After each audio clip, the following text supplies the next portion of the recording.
You don't have to be all that perceptive to notice that malls and retail sales in general have been on a slow and steady decline for quite some time now.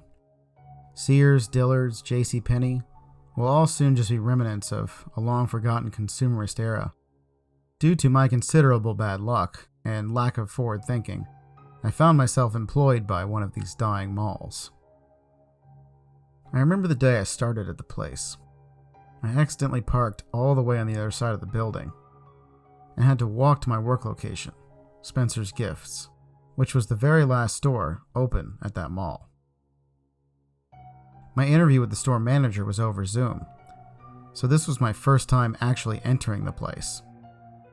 I literally felt like I was going into a ghost town. There was this overgrown planter up ahead that sat in the middle of the hallway, with these long, wiry weeds bursting out from the center of it and covering the sides. I smirked as an old plastic bag literally rolled across the hallway, like a tumbleweed from an old Western movie.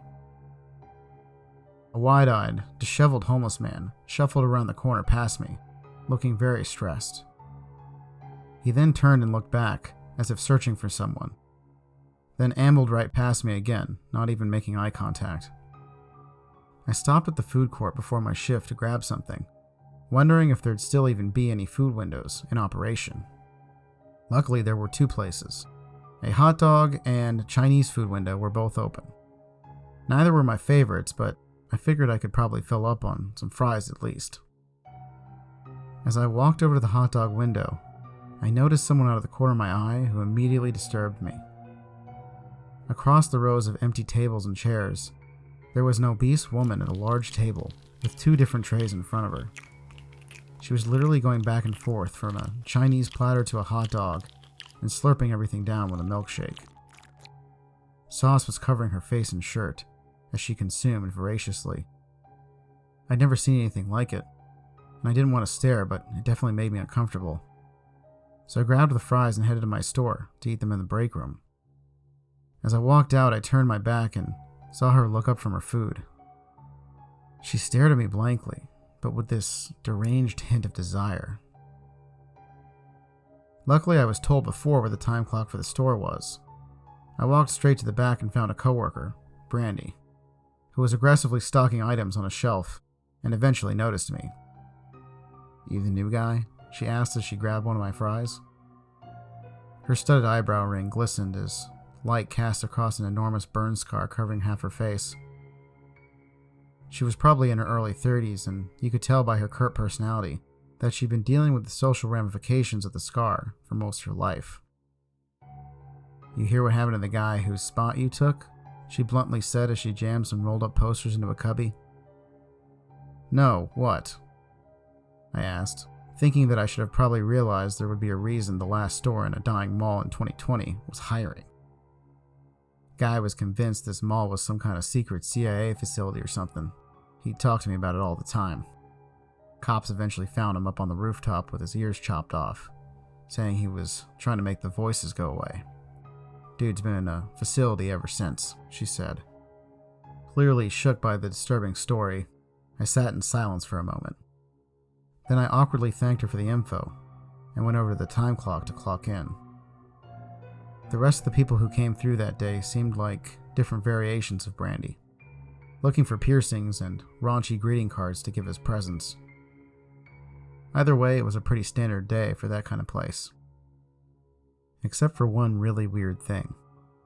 The manager I had met with over Zoom never showed up, so I basically just took direction from Brandy the whole time. At closing, she showed me how to shut down the register. Then we cut the lights before bringing down the gate over the front of the shop. The hallway of the mall was so dark and silent that you could probably hear a pin drop from all the way across at the other side. I painfully remembered at that moment I was going to have to cross the entire place to get to my car. "Where are you parked?" Brandy asked as she locked the metal gate. I pointed to the left down into the abyss of empty stores. "Ooh, man, I feel for you," Brandy says. She turned to the right and gave me the hang loose gesture with her hand. I guess I sort of expected her to offer me a ride to my car, but knowing my luck, I'm not sure why I would have thought that. Anyways, I started down the empty hallway of abandoned stores. I casually looked through the windows of the different places, in various states of disrepair. It really was surprising the way many of them were left. Some were totally stripped, but then others seemed like the owners had just walked out, leaving all kinds of garbage and merchandise behind. One of them I came across was this custom doll shop, with countless little eyes staring out at me from the darkness. I moved past that one very quickly. Then I came to one that looked like it had been some kind of indoor playground in the 90s. I gazed through the window and saw one of those little fiberglass castles that you'd see at playgrounds. A tiny shadow suddenly scurried out from behind it to another area of the store. It happened so abruptly that I wasn't even sure what I'd seen. The gate wasn't even locked and was sitting partially opened, so I lifted it and stepped inside. "Hello?" I called out into the darkness, hearing nothing back. That was when I thought I heard a child's scared breathing. "Hello?" I called, but there was still no response. I got too freaked out to keep searching at that point, so I hightailed it under the gate and down the hall. Then the homeless man from earlier came out from around the corner and almost crashed into me. "Hey, what the hell?" I yelled at him, but like before, he just kept walking. The mall had been closed for at least a half hour, so he shouldn't have been in there, but I didn't know the number for security yet, and I wasn't going to go chase him down. I figured I'd just tell the manager about it the next day and see what they said. Finally, I got to the door of the parking lot and discovered that it was now pouring out. My dog hadn't been fed or walked in like 8 hours, so I didn't have time to wait. I braved the rain and eventually got to my car, but when I reached down to unlock the door, I saw the shadow of the huge woman from the food court before, standing out in the rain. There was no cars around her, and she stood slightly off balance, looking completely out of it. I got into my car and started it, trying to ignore her. But when I looked up, I saw her running at an incredible speed towards me. I accelerated, hydroplaning and spinning in one place. She jumped onto the back of my car and pounded her fist on the windshield, breaking the window. Turning the wheel back and forth, I tried desperately to shake her off, but she wouldn't budge. In a last-ditch effort, I threw a tire iron from under my back seat at her face. That finally knocked her off, sending her into some bushes off the side of the road. I called the police immediately and told them what had happened, to which they said they'd go check it out. After arriving home, I was contacted by an officer, who told me that they weren't able to find the woman, but that they were going to send someone to assess the damage in my car. Shortly after the call, I heard the front door of my apartment open. I slowly walked out into the living room with a baseball bat.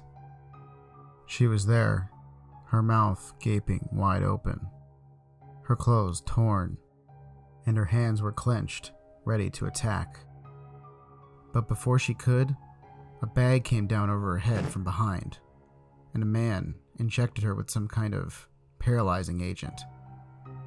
She fell to the floor and he stepped over her, another man coming in behind him. At first I thought they were somehow with the police, until I looked over at my pit bull, Doug, and saw that he was bizarrely just frozen there. They were both pale, bald, and had these piercing white eyes, and gazed at me, until my hand suddenly opened, dropping the bat. One of the men approached and handed me a paper with a typed set of instructions on it. They said, "Number 1.